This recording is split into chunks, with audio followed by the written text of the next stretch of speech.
If you thought CryptoZoo was Logan Paul's most embarrassing failure, oh boy, he just outdid himself spectacularly. He launched another financial project that somehow managed to be even messier, and now millions of dollars have vanished into thin air, while Logan pretends he barely knows what the company is. The best part? Federal regulators are now investigating him, and he's staring down either massive fines or legitimate jail time. Watching Logan try to distance himself from a company he literally co-founded and promoted for years is genuinely entertaining. Let me walk you through the Liquid Marketplace disaster and how Logan managed to fumble this badly. So what was Liquid Marketplace supposed to be? Back in 2022, Logan launched this platform with an ambitious concept. The idea was letting everyday people buy fractional ownership of expensive collectibles through blockchain tokens. Instead of needing millions to own a rare item, you could purchase small pieces through their system. You'd buy tokens representing a percentage of ownership, then supposedly flip those tokens to other users for profit. Logan marketed himself as the visionary co-founder who was democratizing the collectibles game for regular people. Spoiler alert, that's not what happened. It was a very hard decision to make, but yes, I will be listing this card on a platform that I co-founded called Liquid Marketplace. It allows co-ownership of top-tier assets. So instead of one person, me owning this card, we as a collective can co-own it together. I'll also be listing it for $5 million instead of the $5.3 million I bought it for. So basically, I'll be giving you guys $300,000 discounts because everyone likes discounts. And I should say this, I'll be retaining 49% ownership of the card. So I won't actually have access to it. It'll be in our vault. But if I want to wear it at the fights or a Pokemon box break, or maybe even put it in a museum one day, the community can decide if we want to do. Logan positioned himself as the generous co-founder who was leveling the playing field for average collectors. The platform's flagship asset was his precious Pikachu Illustrator card, which he never shuts up about. This card is legitimately one of the rarest Pokemon cards in existence and worth millions. Logan has been parading it around for years, wearing it to events, flexing it in videos, using it as proof that he's a serious collector and not just another rich influencer wasting money on overpriced cardboard. Recently, he appeared on Fox Business, acting like some investment guru, discussing alternative investing strategies. News outlets reported he's planning to auction the card sometime in early 2026. But check out the absolutely terrible financial advice he tried feeding young people. He's literally telling them to skip boring safe investments like stocks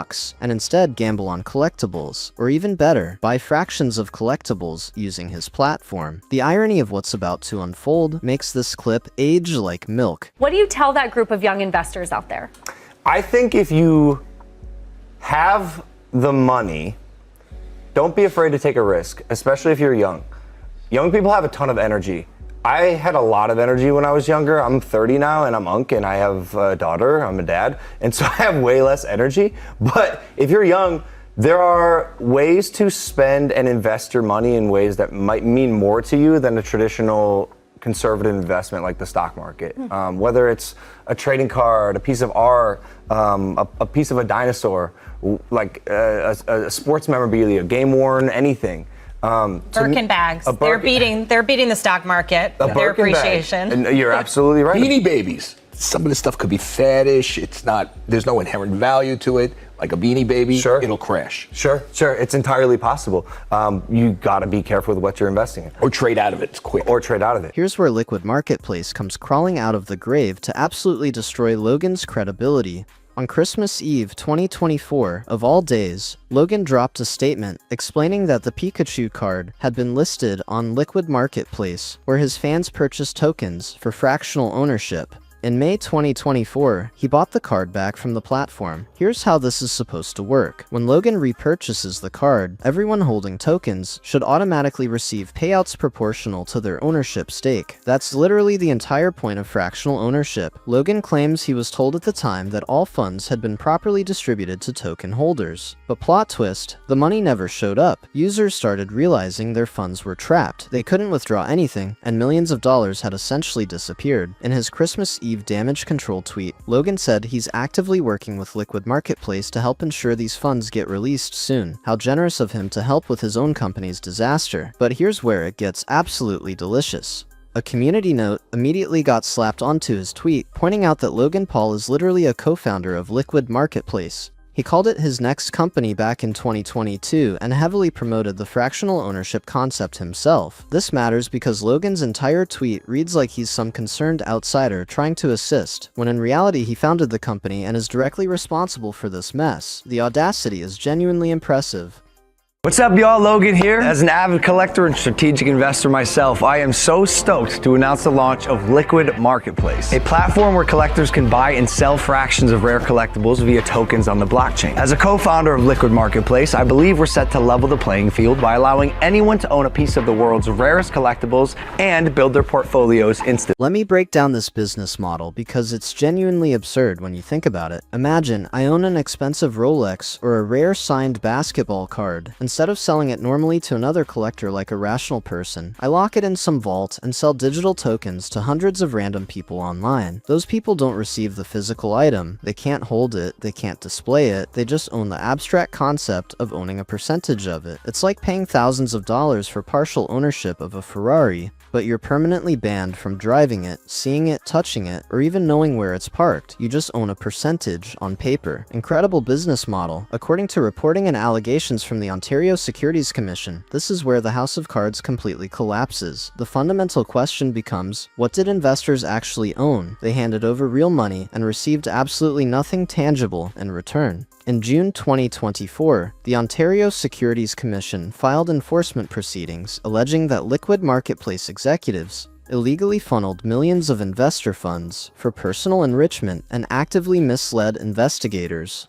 According to the OSC documentation, roughly $3 million out of over $10 million raised was allegedly stolen through hidden payments and shady schemes, including high-interest personal loans that conveniently were never repaid. Now here's Logan's defense. He wasn't personally named in the OSC proceeding, only other company executives were. So Logan's argument will be, see, he's not mentioned in the report, he's innocent, but that raises an obvious question. If Logan had nothing to do with the shady operations, why was he the public face plastered all over the platform that's now under federal investigation? It gets even more entertaining. The OSC allegations revealed that users invested millions genuinely believing they were purchasing legitimate fractions of real collectibles, but only a microscopic number of listed items allegedly had proper legal agreements backing them up. This isn't some minor paperwork oversight. This essentially means the entire platform was running as an elaborate scam with no actual legal framework. Because if there's no legitimate legal agreement tied to your token, what do you realistically own? You own a glorified screenshot, basically NFTs all over again. Fast forward to present day. Logan's tweet claims a buyout occurred in May 2024 and funds were intended for fractional owners, but he conveniently admits users can't access their money due to mysterious platform issues. If you search online, you'll discover endless complaints from people unable to withdraw, completely locked out of accounts, or having zero information about what happened to their investments.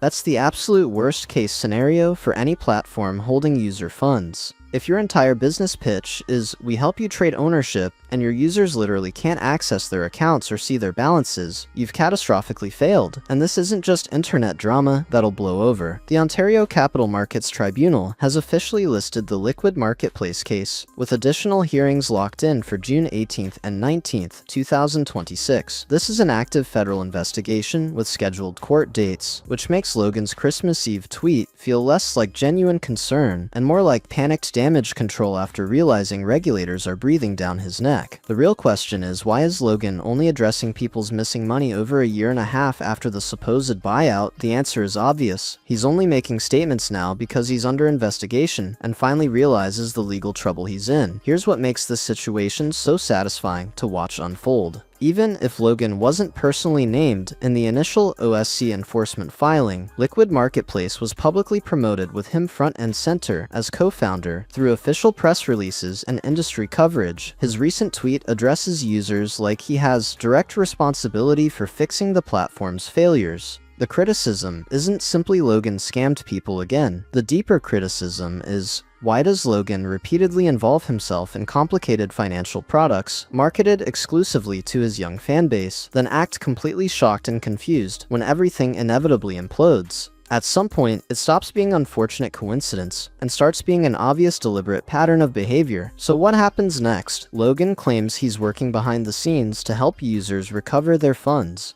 The OSC allegations against Liquid Marketplace executives are officially documented, and more hearings are scheduled throughout 2026. Will investors ever see their money again? Will the platform ever provide actual transparency about what happened? Will Logan ever admit he keeps launching projects that end up as textbook scams? Almost certainly not. Logan desperately wants to be taken seriously as this legitimate businessman and savvy investor, but literally every time he launches a new platform, investment opportunity, or financial product, it somehow transforms into a massive legal nightmare. Maybe Logan should just stick to boxing, WWE appearances, or making standard YouTube videos, instead of repeatedly dragging his fans into financial disasters. Let me know your thoughts in the comments below. If you enjoyed watching this train wreck unfold, make sure to drop a like and subscribe if you're new.